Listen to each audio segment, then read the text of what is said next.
राधे राधे भक्तों।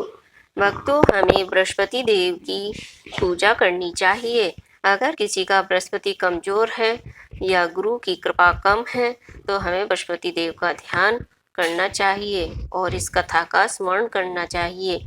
जो भी इस कथा को पढ़ता है या सुनता है उसको विद्या, बुद्धि, धन की प्राप्ति होती है।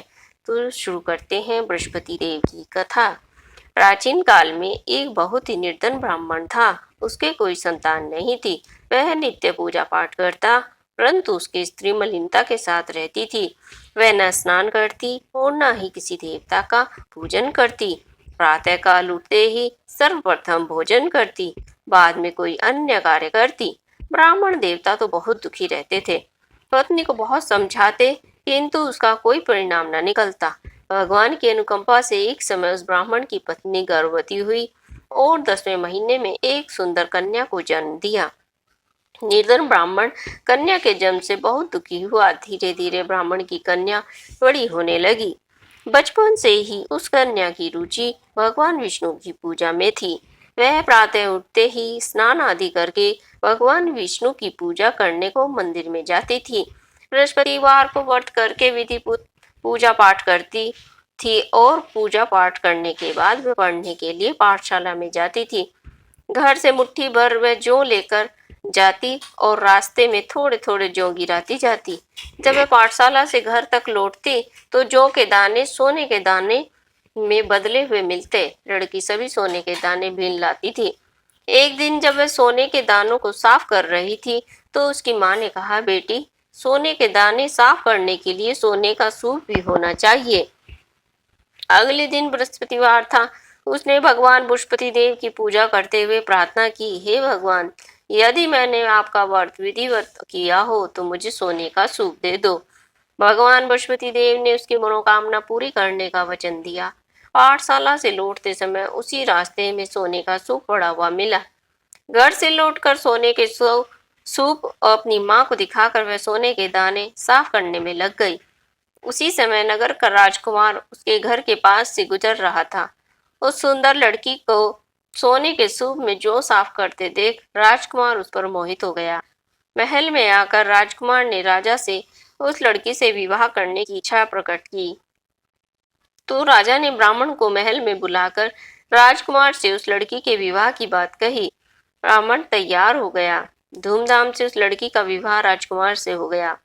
दुल्हन बनकर ब्राह्मण की लड़की महल में चली गई। लड़की के चले जाने से ब्राह्मण फिर से निर्धन हो गया।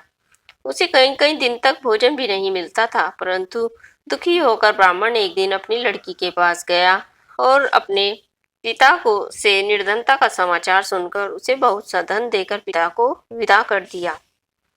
उस धन से ब्राह्मण के कुछ दिन तो आराम से गुजर गए, लेकिन जल्दी ही फिर से भूखों मरने की हालत हो गई। ब्राह्मण अपनी लड़की से धन लेने के लिए फिर महल में पहुंचा। लड़की ने पिता की बुरी हालत देखकर कहा, पिताजी, आखिर कब तक मुझसे धन लेकर जीवन यापन करेंगे? आप कोई ऐसा उपाय क्यों नहीं करते जिससे आपका घर धन और संपत्ति से भर जाए?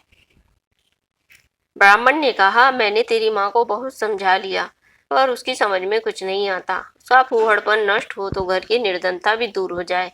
तब कुछ सोचकर लड़की ने पिता से कहा, पिताजी, आप कुछ दिनों को के लिए मेरी माँ को मेरे पास छोड़ जाओ। तब कुछ सोचकर ब्राह्मण की पत्नी अपनी लड़की के पास उसकी माँ को छोड़ आया। लड़की ने अपनी माँ से कहा, माँ, तुम प्रातःकाल उठकर स्नान आदि करके बृहस्पति देव की पूजा अवश्य करना। पूजा करने से तुम्हारी निर्धनता अवश्य दूर हो जाएगी। लेकिन उसकी माँ ने उसकी कोई बात नहीं मानी। तब क्रोधित होकर लड़की ने अपनी माँ को एक कक्ष में बंद कर दिया और सूर्योदय के समय उठाकर जबरदस्ती उनसे स्नान कराया और फिर मंदिर में ले जाकर भगवान बृहस्पति देव की पूजा कराई। कुछ दिनों तक ऐसा करने से माँ की बुद्धि में परिवर्तन हुआ और वह स्वयं बृहस्पतिवार का व्रत रखने लग गई। उनके व्रत रखने से ब्राह्मण के घर में भगवान विष्णु की अनुकंपा से धन की वर्षा होने लगी। दोनों पति पत्नी धन संपत्ति पाकर आनंद पूर्वक जीवन यापन करने लगे और विष्णु धाम को चले गए। लकड़हारा बने राजा ने उस साधु से भगवान बृहस्पति देव की कथा सुनकर बृहस्पतिवार का व्रत करके भगवान विष्णु की पूजा की। उस दिन से उसके सभी कलेश दूर हो गए और अगले बृहस्पतिवार को काम-काज में अधिक व्यस्त रहने के कारण उसने बृहस्पति देव का व्रत नहीं किया। भगवान बृहस्पति देव लकड़हारे से क्रोधित हो गए और उसे भूल की सजा दी। बोलिए बृहस्पति देव भगवान की जय।